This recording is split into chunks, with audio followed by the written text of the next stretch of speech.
Hey, how's it going? It's been a while.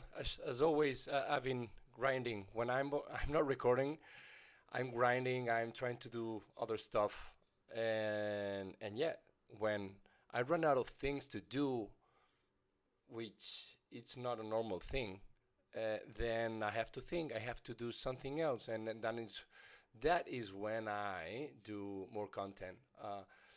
And the content, I mean, forgive me if I say that so transparently, but the content is not for you really, because I know that there's not a lot of people listening. The content is for me. It's to help me think through things and yeah, pretty much share stuff that eventually I might want to listen back or yeah, for someone to listen it to eventually. So lately, what I've been thinking through it's yeah, it's about the grinding part. A lot of things. You know, there's a lot of work that gets put into different initiatives and side projects besides my main work, right? For better for worse, I don't have a family. I don't have a romantic partner, which frees up a lot of my time. Not that I don't want to, but hey, since I'm like this, I want to do something, so I don't have to be slaving away for money, right? And I see the job as an option, not as an obligation. And that's the FU money that everyone wants, the financial freedom, if you want to call it like that, right? So it's hard. Like it's hard. You have to put a lot of effort, and everyone says that, of course. The good thing is that you either win or that's the way I think. You either win or learn. And I've learned a lot because, of course, I'm not getting to the point to the financial freedom part, right? But every time I do something, I learn.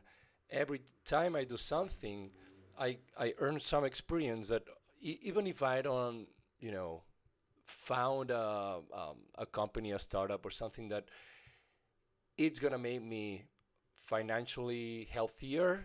Actually, the opposite because you're actually investing in something that might not work. But you learn, and these battles and these scars help you to get to the next point, to get to the next level for your work, and to work with your team. And I'm lucky enough that my work, I really enjoy my work. I love working with my colleagues and I really enjoy my work. Not everyone can say that, so I'm in a really lucky position, right? I'm super lucky, and I was thinking about that stuff. So lately, I was thinking, hey, everyone. Of course, I've been a data junkie since way before the AI era or LLMs and all that stuff that you've been listening to, and yeah, lately I found a colleague that he's super talented, and I was thinking, hey, maybe we should do something to add the AI layer into common type of jobs like trade workers and stuff like that. They're not as into not as ourselves as into in AI and all that stuff, right? They don't have the knowledge and maybe the time, and it's hard to get some penetration in that market. And I find out the hard way because well, we scrapped a lot of leads, right? Thanks to the Google Maps API. Like basically, we tried with a niche. There was carpenters in Spain, and we were adding this CRM layer, so you have a voice assistant, so it can help you to basically manage all the quotations that normally a carpenter takes to, let's call it a carpenter or any trade worker, really.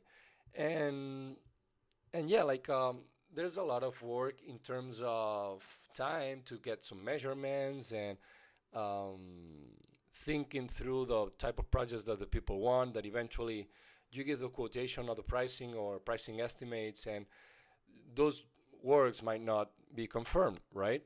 So you don't want to waste your time as a carpenter or any trade worker, again, thinking or doing stuff that might not, have any return. So if you automate that with AI, it will be super useful. But what we find out, there's no response. Like maybe either they don't want to, they don't see the value, they don't see that as a really painful thing, or they don't have the time to deal with that stuff. And then it's when we saw, or I saw an article that was talking about AI enabled rollups. Basically, it's imagine like NEPE, right? A private equity that it's looking for businesses that are well with healthy cash flows and well managed, and well they pay, or eventually they pay good money for at the fair multiples of EBITDA, or any multiple that you might think over revenue, whatever. And if those are good businesses, right?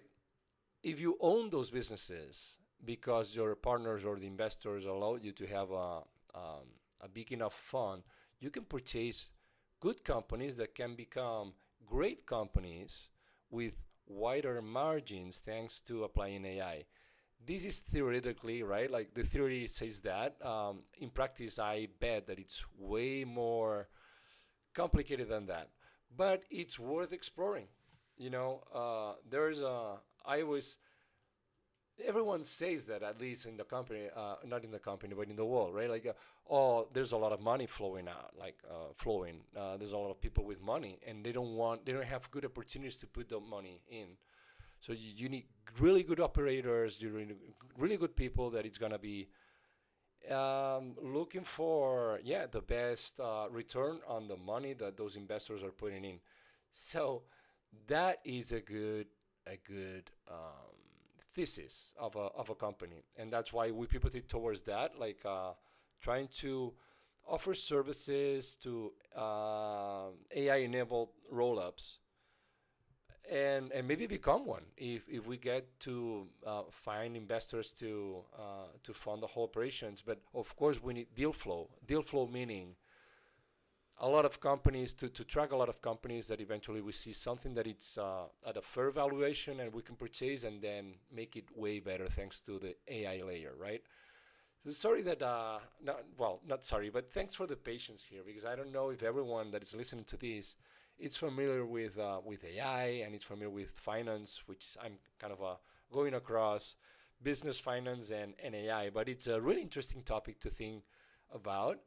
And and it's also interesting to, well, I'm telling you, like we're trying, and the more we try and the more we fail, but so far I've been failing a lot, but I've been learning a lot as well along the way, which is interesting as well.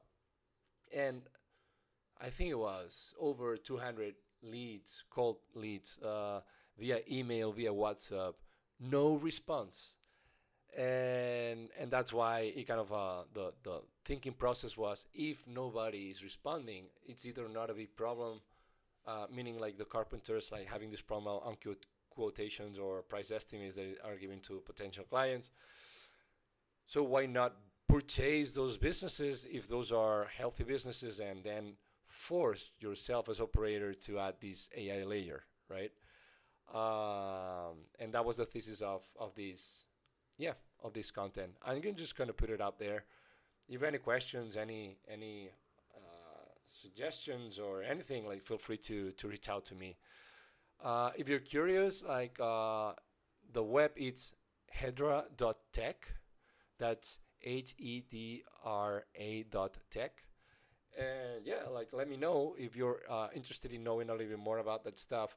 I'm gonna just be going to throw some content on a weekly basis or whatever I like to, really, since I'm not like grinding and coding stuff right now, well, or vibe coding stuff right now. I might be creating a little bit more content. And yeah, that's it. So I hope that you found this interesting. If you didn't, please feel free to unsubscribe, because I'm gonna be just throwing a lot of shit like this going forward. All right. If you got to that level like you listen for that long, I thank you for that, and yeah, I appreciate your attention. So I'll see you next time. Take care. Bye.